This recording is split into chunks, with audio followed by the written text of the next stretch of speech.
Okay, I'm going to mention one last thing about my bag boy job, and then I'm never going to mention it again.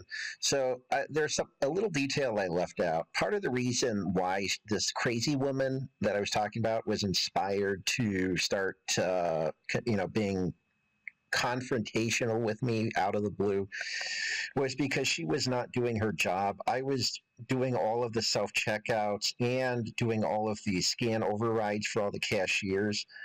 And her job was, she was supposed to be doing that too, but I was actually like, she was way over in the corner, and then a customer would need help, and I would be there before she was because she was lazy and she's never paying attention, just like nobody else there's paying attention. And also, she couldn't figure out how to use her register like 3 times in 1 hour. And so I had to show her how to do it. And I was never rude to her ever. So you can shove that assumption up your ass, which you're probably making. And but yeah, that's it. And you can shove your 3-hour video up your ass. Okay, so Owl's TV is quitting YouTube. I don't know if this is going to be a permanent thing. I assume he's not going to actually quit YouTube altogether, but he claims that he's going to stop making drama content. Which is funny to me because I don't know what else he's going to do. Maybe he could do his truck driving simulator. I don't know how many people actually want to watch that. The reason that he gives for wanting to quit the drama stuff is that he's tired of being in a toxic environment. That's the ostensible reason for his quitting YouTube in this way. That's not the reason. The reason is because Gish and Controlla, Gish, I know, doxed his family members, and he doesn't like that pressure.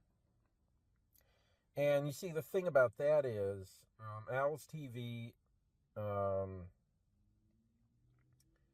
has been basically hyper-focused on this one individual, and every piece of content that he produces, with few exceptions, is focused on this one individual. And the individual that he's hyper focused on is not a celebrity. They're not a president of a country.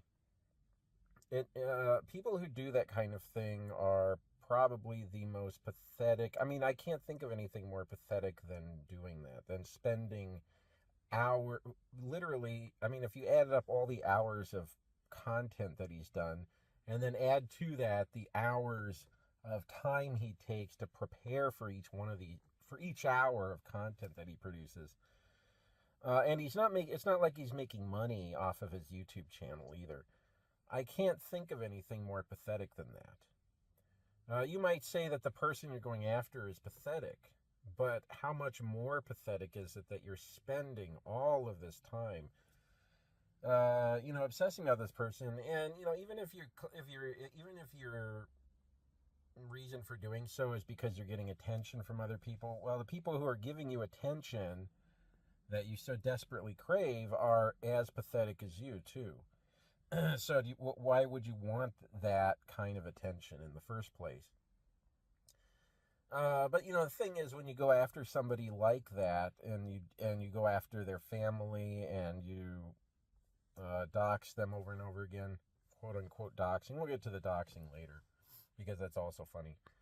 But when you do that kind of thing, then don't be surprised if you get doxed yourself, basically. Now about the doxing thing, Skelly has doxed himself in a sense because he's given his name out publicly, and when you do that, then there's always this danger that people can go online and look up information.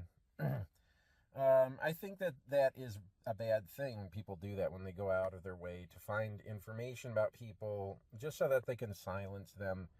And I'm against that in principle, even if I don't like the person. This is something that some people don't understand. They are against doxing unless it's somebody they don't like. Then they're fine with it. Or they're against doxing except, I had a good reason to dox them because I was just asking questions of their employer because I was worried about the mental health of the person who I'm doxing. Oh, and by the way, the person I'm doxing has also diddled their students, their underage students in their class. I don't have any evidence that this occurred, but just take my word for it, okay? Oh, and by the way, we were going to have a business agreement too. So I was worried about the mental health of a ostensibly mentally ill person. Who am I going to do business with and start a business with as a partner, who I also happen to know as a child molester? That's all really believable. But I'm still against it, even though you have all of these rationalizations, even though you can explain for hours and hours why it's okay to dox this one person. I still think that's wrong. Okay, now there's an exception to that. There's one exception. I like, which might sound hypocritical. It might be hypocritical in a way. I'm okay with doxing doxers. If you dox somebody, I'm okay with somebody doxing you back. Whether that's a good policy or not, I don't really give a shit. Like in the long term, if you think about it in a big picture sense, I don't really care. Now, people have claimed that Skelly is a doxer, that he doxes people. And this might have been used as an excuse by Gish and Controlla. This is why they feel justified. As far as I know, and again, I'm not psychic. I only have access to information that I see, that I have access to. That's a tautology. As far as I know, Skelly has not really doxed anybody. The only thing that he does is talk about stuff that other YouTubers have already talked about explicitly on their own channel. So it's not like he looked up someone's name on the Google and found personal information that they'd never talk about on YouTube on their own channel. As far as I know. And in the case where he quote-unquote doxes Controlla, he talks about members of Controlla's family whom Controlla shows on video, shows it right there in her live stream, shows it all there for everybody to see, tells everybody the names of her family, and then when people mention that stuff and talk about it negatively, they're doxing her, which is really stupid. It's just... So I don't think Skelly's a doxer. The only thing I've heard is that Cringeosaurus was supposedly doxed by Skelly. Skelly supposedly gave out Cringeosaurus's real name and address to Rick Bastuba. And I don't know if that's true. What I do know is that Cringeosaurus talks about, has shown images of her location and has given out enough information that if a ill-intended individual wanted to go find the information, they could. I'm not saying that makes it right, but they could find it. So I don't know. It could very well be possible that Skelly did not give Rick Bastuba the name or her name and address. I think Cringeosaurus was PO'd because Skelly refused to block Rick.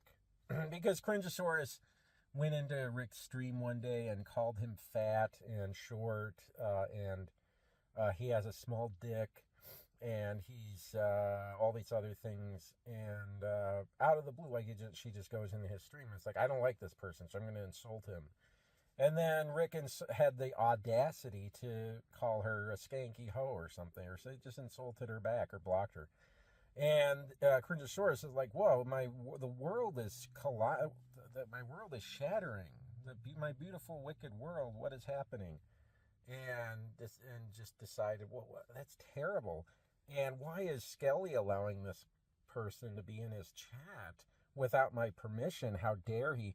And so she made some shit up. I mean, I don't know. Who the fuck knows? I don't even know how Cringeosaurus would know that Rick doxed her, because she also claims that Rick used a sock account. So anyway, I don't think Alice TV is coming back anytime soon. And no, I don't believe Skelly's ostensible reason for leaving YouTube. I think it's because he was tired of getting harassed and he was tired of getting his family involved in YouTube drama. So anyway, that's my update.